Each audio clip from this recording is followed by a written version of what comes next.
안녕하십니까. 은행에서 30년 동안 근무한 경력이 있는 공인중개사 한남수TV입니다. 이번 강의는 제 부동산 채널 175번째 강의입니다. 이번 강의는 유치권 제18강, 유치권에 대한 대법원 판례 해설 7번째 강의입니다. 계속해서 유치권의 성립요건 중 하나인 물건과 채권의 결련성과 관련된 대법원 판례 해설 강의입니다. 참고로 유치권에 대한 저의 전체 강의 목차는 마지막 슬라이드에 게시를 해뒀습니다. 참고를 하시기 바랍니다.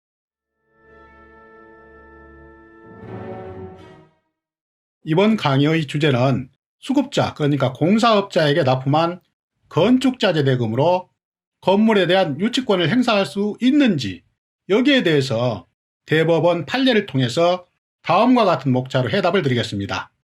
첫 번째는 판결 핵심을 Q&A로 정리를 해드리겠습니다. 두 번째는 판결 요지를 보겠습니다. 이제 본론 설명을 드리겠습니다. 이번 강의의 주제와 관련된 판결 내용을 다음과 같이 Q&A 형식으로 핵심 정리를 먼저 해드리겠습니다. 일단 질문을 보시면 갑이 건물 신축공사의 수급인 을과 공사 현장에 시멘트나 모래 등을 납품하기로 계약을 하고 건축자재를 공급한 경우에 이 공사가 중단됐어요. 또 건축자재 대금도 받지 못했습니다. 이러할 경우에 갑은 건축자재 대금 채권으로 건물에 대한 유치권을 행사할 수 있을까요?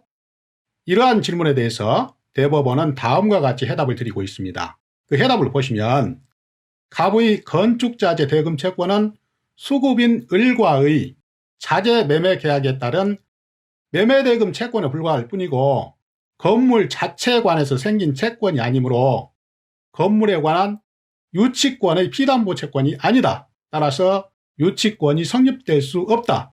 이렇게 대법원은 판결을 내리고 있습니다. 그 이유를 다음 슬라이드에서 판결 요지를 통해서 자세하게 살펴보도록 하겠습니다.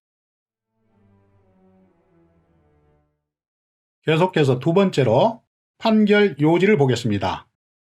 민법 제320조 1항에는 유치권의 내용을 규정을 하고 있습니다. 그 유치권의 내용을 보시면 민법 제320조 1항은 타인의 물건 또는 유가증권을 점유한 자는 그 물건이나 유가증권에 관하여 생긴 채권이 변제기에 있는 경우에는 그 채권의 변제를 모두 받을 때까지 그 물건 또는 유가증권을 유치할 권리가 있다. 이렇게 민법 제320조에는 유치권의 내용을 규정을 하고 있습니다. 따라서 유치권의 피담보 채권은 반드시 그 해당 물건에 관해서 생긴 채권이어야 유치권을 주장할 수 있다는 것입니다. 예를 들어서 간단하게 설명을 드리면 자동차 카센터에서 1호차를 수리를 해주고 수리비를 못 받았어요.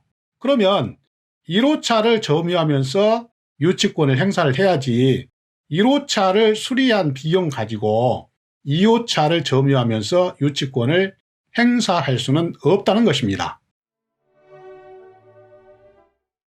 계속해서 판결 요지를 이어가겠습니다. 이와 같이 유치권이 성립하기 위해서는 물건과 채권이 반드시 결련관계에 있어야 되는 것입니다. 그런데 이 판례의 사안에서는 갑이 건물 신축공사 수급인인 을 주식회사와 체결한 약정에 따라서 공사 현장에 시멘트나 모래 등을 공급한 이 판례의 사안에서는 갑의 건축자재 대금 채권은 매매계약에 따른 매매대금 채권에 불과할 뿐이고 건물 자체에 대해서 생긴 채권이라고는 볼 수가 없는 것입니다. 따라서 이 건축자재 대금 채권은 신축 건물과 결련성이 없다고 볼 수 있기 때문에 유치권이 성립될 수 없다. 이렇게 대법원은 판결을 내리고 있습니다. 이렇게 건축 수급인에게 건축자재를 납품을 하고 공사가 중단되었을 때 건축자재 대금을 받지 못했다. 그렇다 하더라도 그 건축자재 대금 가지고 유치권을 행사할 수 없다. 그 건물에 대해서 나온 채권이 아니기 때문에 유치권을 행사할 수 없다고 대법원은 판시를 하고 있는 것입니다. 단지 그 채권은 건축 수급인과 건축자재 매매 계약에 따른 채권이기 때문에 그 대금을 공사 수급인에게 받아야지 그 대금 가지고 건물의 유치권을 행사할 수 없다. 이런 얘기입니다. 시청자 여러분, 지금까지 유치권 제18강 유치권과 관련된 대법원 판례 해설 7번째 강의였습니다.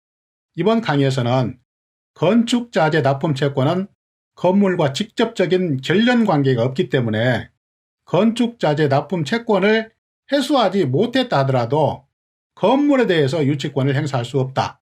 이러한 내용에 대해서 대법원 판례를 통해서 말씀을 드렸습니다. 다음 제19강에서도 유치권과 관련된 판례 해설을 계속 해드리겠습니다.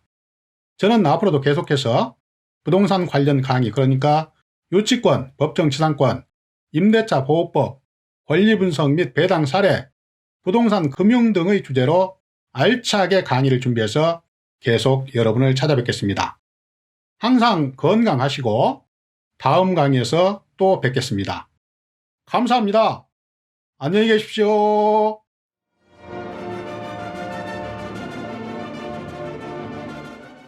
시청자 여러분, 잠깐만요. 여러분께 마지막으로 꼭 부탁드릴 말씀이 있습니다.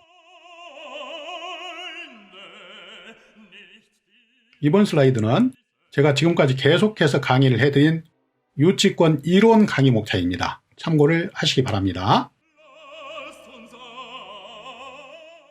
이번 슬라이드는 제가 지금 현재 강의를 해드리고 있는 유치권과 관련된 대법원 판례 해설 강의 목차입니다. 참고를 하시기 바랍니다. 지금까지 유치권과 관련된 대법원 판례 해설 7번째 강의를 보내드렸습니다. 지금까지 제 강의가 여러분께 조금이라도 도움이 되셨다고 생각되시면 구독 버튼과 좋아요 버튼 잘 부탁드리겠습니다.